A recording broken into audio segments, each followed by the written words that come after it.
This is an ABP Life podcast.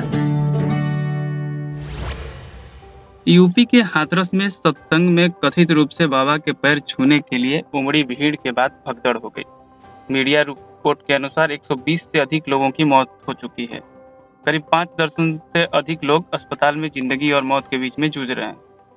प्रशासन इसको लेकर सीरियस हो गई है और कानूनी कार्रवाई करने की बात कही जा रही है।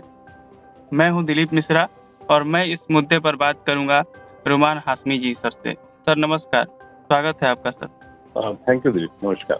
सर, हाथरस में इतनी बड़ी घटना का हो जाना क्या दिखाता है? देखिए, ये तो बहुत ही दुर्भाग्यपूर्ण और बहुत ही दर्दनाक घटना है, लेकिन ये जो स्टैम्पेड है, जो भगदड़ होता है रिलीजियस गैदरिंग में खास तौर पे, ये कोई पहली ऐसी घटना नहीं है। ऐसे करीब दर्जनों घटना जो है ऑलरेडी भारत में घटित हो चुका है, जिसमें 1000 के करीब लोगों की मौत हुई, चाहे वो कुंभ का हो, चाहे वो स्टेशन पे स्टैम्पेड हो, या फिर साउथ इंडिया में दक्षिण भारत में भी हाल में भी एक ऐसे रिलीजियस गैदरिंग में भगदड़ हुआ था। और इस पे जो इसकी जो वजह है खास, वो एक तो ये होता है, ये देखने वाली बात है कि ये ज़्यादातर रिलीजियस गैदरिंग, धार्मिक जो सत्संग होता है, वो गांव देहात में होता है और वहाँ पे प्रॉपर अरेंजमेंट जो है, जैसे इमरजेंसी गेट का या बाहर निकलने का, अंदर आने का, वो होता नहीं है। प्लस लोग ज़्यादा हो जाते हैं। यहाँ भी जो घटना हुई है, पुलिस ने हाथरस की जो घटना हुई है, पुलिस का कहना है कि करीब 80,000 लोगों का परमिशन लिया था और 2.5 लाख के करीब लोग वहाँ जमा हो गए। और जो बाबा हैं, भोले बाबा के नाम से जाने जाते हैं, नारायण सरकार जो हैं, नारायण सरकार, अभी पुलिस को इनका पता भी नहीं चल पा रहा है। इसके ऑर्गेनाइजर के खिलाफ जरूर केस दर्ज हुआ है, मगर ये भी अपने, इनका जो डेरा है, जो मठ है, वहाँ ये अभी तक वहाँ भी पुलिस गई थी, वहाँ इनसे मुलाकात नहीं हो पाई। मसला ये है कि ये जो स्टैम्पेड है, ये जो भगदड़ से कुचल के जो मौतें होती हैं, ये सिर्फ अकेला देखा जाए तो भारत का नहीं है, दक्षिण एशिया में भी ये चीज़ होता है। 1994 की बात है, जो मुस्लिम्स जाते हैं हज के लिए। 1994 में सऊदी अरब में भी ऐसे ही एक धार्मिक जो हज के मौके पर जो गैदरिंग होती है, वहाँ करीब 1000 लोगों की मौतें हुई थी। और देखा जाए तो अमेरिका है या फिर लैटिन अमेरिकन कंट्री है, मैक्सिको वगैरह है, उन सब जगहों पर भी, चाहे वो कभी फुटबॉल का मैच में ऐसा भगदड़ होगा या नाइट क्लब में इस तरह का होगा, किसी स्पोर्ट्स इवेंट को लेकर के हो जाएगा। और ये चीज़ें ऐसी हैं कि जो कभी कभी अपरिहार्य हो जाता है पुलिस के लिए भी कंट्रोल करना, या उसके ऑर्गेनाइजर के लिए भी, क्योंकि अगर देखा जाए जो वेस्ट में होता है, वेस्टर्न कंट्री में, तो वहाँ तो काफ़ी ज़्यादा रिस्ट्रिक्ट मामला होता है, सारी चीज़ों को लेकर अरेंजमेंट भी फुल प्रूफ होता है, एक्सीडेंट फुल प्रूफ की एक्सीडेंट इस तरह के कहीं नहीं हो, लेकिन वैसे घटना हो जाती है।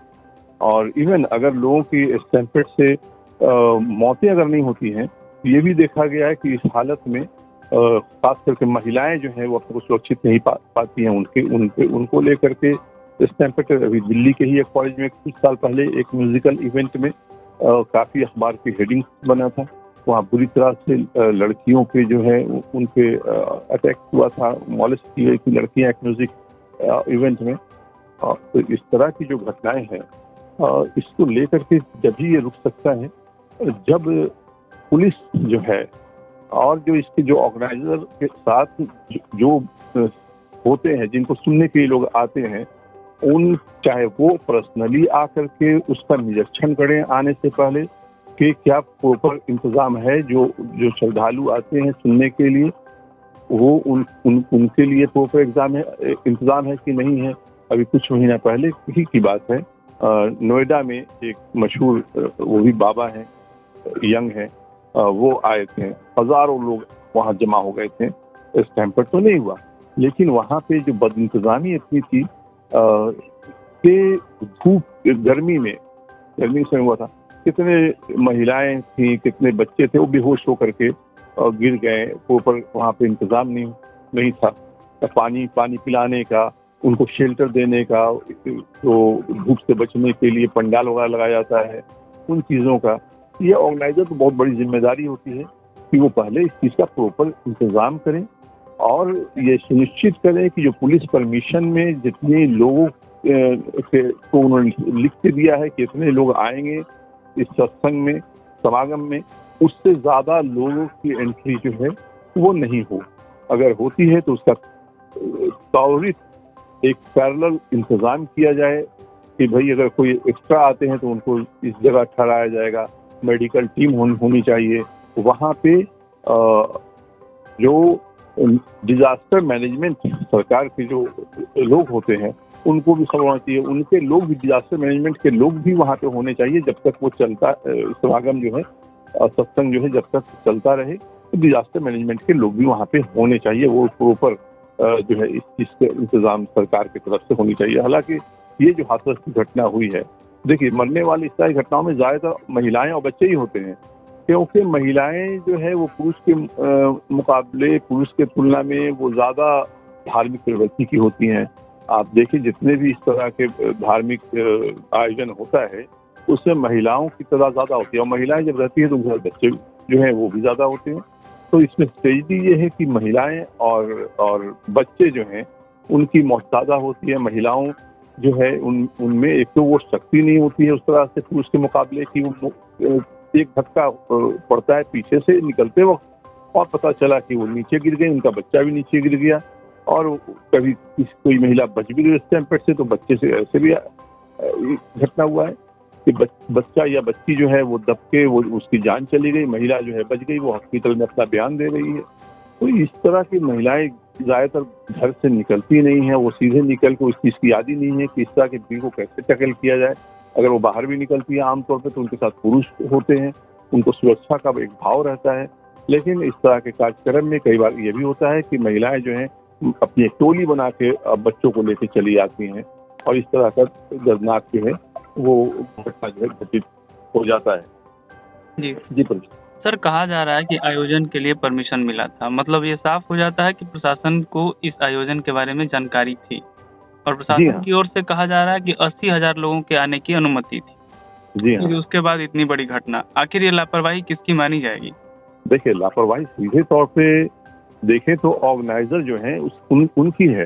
पहली बात तो ये है कि लगातार एक हिस्ट्री देखा, जैसा कि हमने कहा, अगर आप पिछले हिस्ट्री अगर देखा जाए इस तरह के धार्मिक कार्यक्रम में जो स्टैम्पेड हो जाता है तो उसमें ज़्यादातर जो है वो देहात इलाकों में होता है, और इसका एक लंबा जो है एक इतिहास है कि किस तरह से ग्रामीण इलाकों में धार्मिक कार्यक्रम होते हैं और किस तरह से भगदड़ मच जाती है, और कहीं 255 लोग मर रहे हैं, कहीं 18 लोग मर रहे हैं, कहीं 100 से ज़्यादा लोग खत्म हो रहे हैं।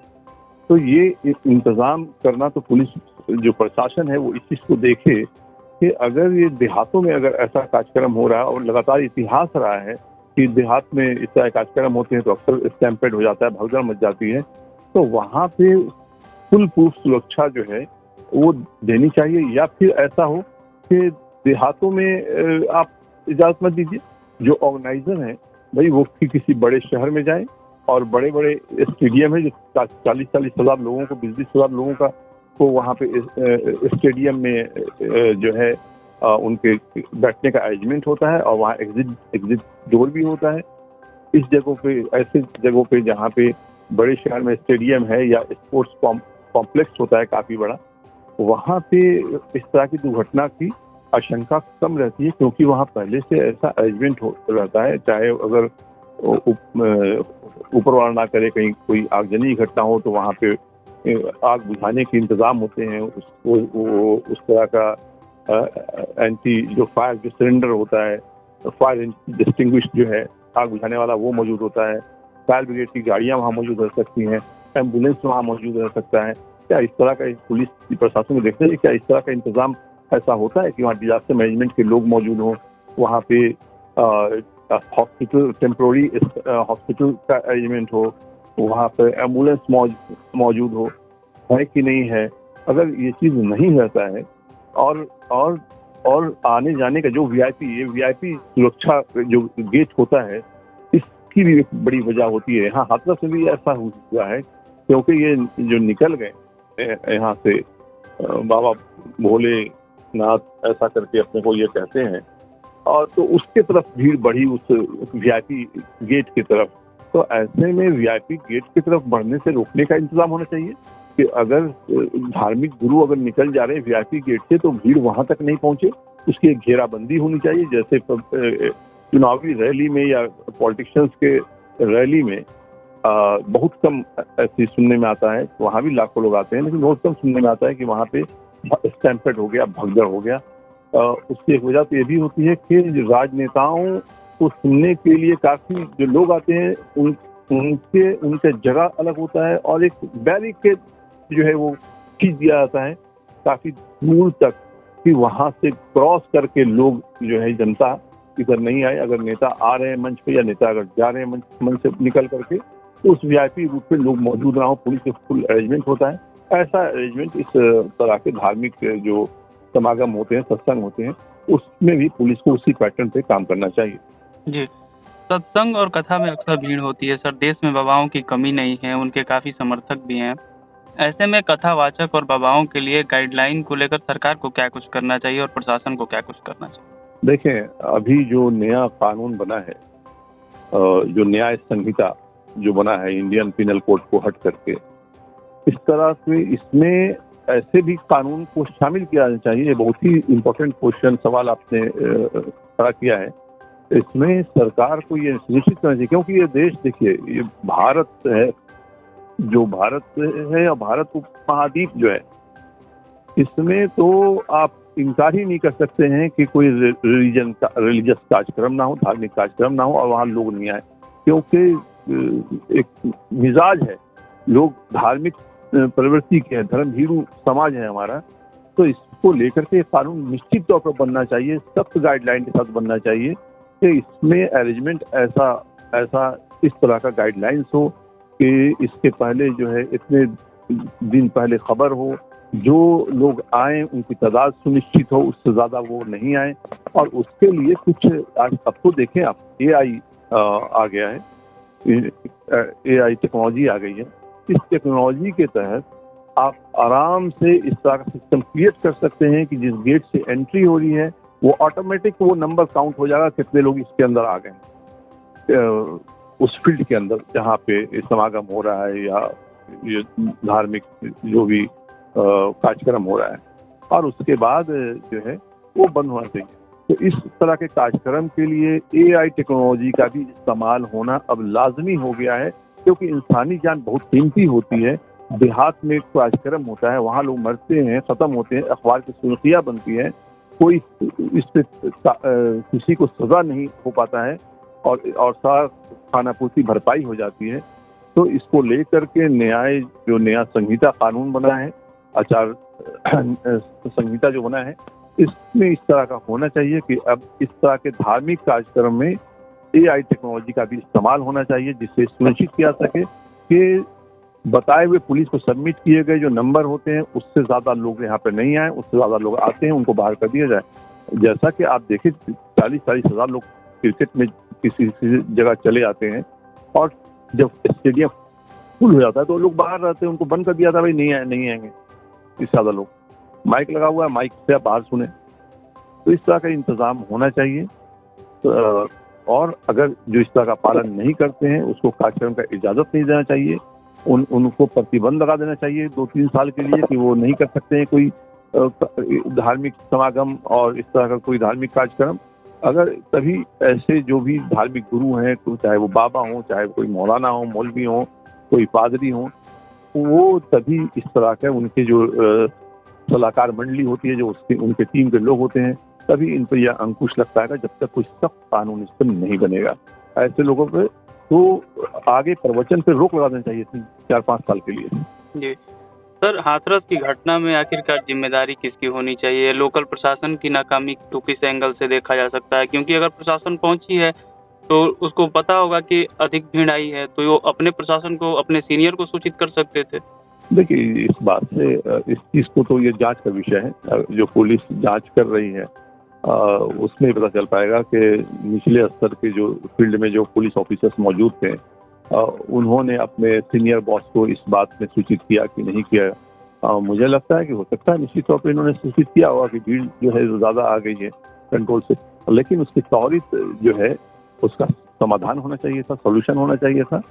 और अगर इमरजेंसी गेट नहीं बना था निकलने के लिए एग्जिट का, कि इस तरह का कोई घटना में हो जाए तो एक तरफ से निकाल दिया जाए भीड़ को, तो उसको बनाना चाहिए था त्वरित तौर पे। ऐसा होता भी है।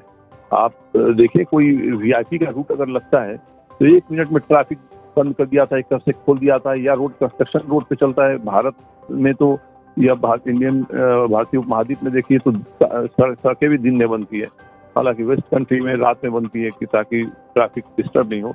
तो 1 मिनट में वो रूट चेंज हो जाता है कि नहीं होता है? यहाँ से निकल कर उधर निकल जाइए। हजारों लाखों ट्रैफिक दिल्ली में चलता रहता है, उसको डाइवर्ट कर दिया जाता है।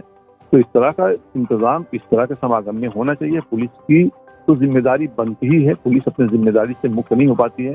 मुख्यमंत्री योगी आदित्यनाथ जी ने 2 लाख रुपया का मरने वालों को, ये तो चलता रहता है, ये 50 साल से देखा जा रहा है। लोग मर रहे हैं, 2 लाख 2.5 लाख, जख्मी को 50,000 इस तरह से दे दिया जाता है, और उससे बाद अतिश्री उसकी हो जाती है कि अब हो गया। क्या इंसानियत नहीं सही होती है? क्या उसका आगे ऐसी पुनरावृत्ति ना हो? ये जिम्मेदारी सरकार की, मैनेजमेंट की नहीं होती है कि सरकार का कि सरकार इस चीज़ को देखे और इसको लेकर सख्त कानून बनाए। सरकारें बहुत सारी कानून बना रही है, और ऐसे भी कानून बना रही है जो अगर प्रतिशत में देखा जाए तो ऐसी घटनाएं बहुत कम होती हैं। लेकिन अगर हम भगदड़ का देखें इतिहास, तो ये घटनाएं तो बहुत ज़्यादा हो जाता है। अभी कुछ महीना पहले अभी साउथ में भी हुआ किस तरह की घटना, धार्मिक इसमें कई लोगों की जान गई थी, स्टैम्पेड हो गया था वहाँ भी। तो सरकार को इसको लेकर सख्त कानून आना चाहिए। और इस तरह के बाबा जो हैं, मौलाना हैं, जो भी रिलीजियस गुरु हैं, उन पे फिर सरकार प्रतिबंध लगाए कि भाई ये जो है 3 साल 4 साल आप नहीं कर सकते हैं। अगर ऐसा होगा तो ऐसे सख्त कानून बनेंगे तो देखें वो बाबा कितने ही बिजी होंगे, वो अपना समय निकाल के आएंगे, देखेंगे जहाँ पे प्रोग्राम होना है उसके सुरक्षा का जायजा लेंगे, ये देखेंगे कि इस तरह की घटनाएं नहीं हो। एबीपी लाइव पॉडकास्ट बात करने के लिए सर शुक्रिया। बहुत बहुत शुक्रिया, धन्यवाद।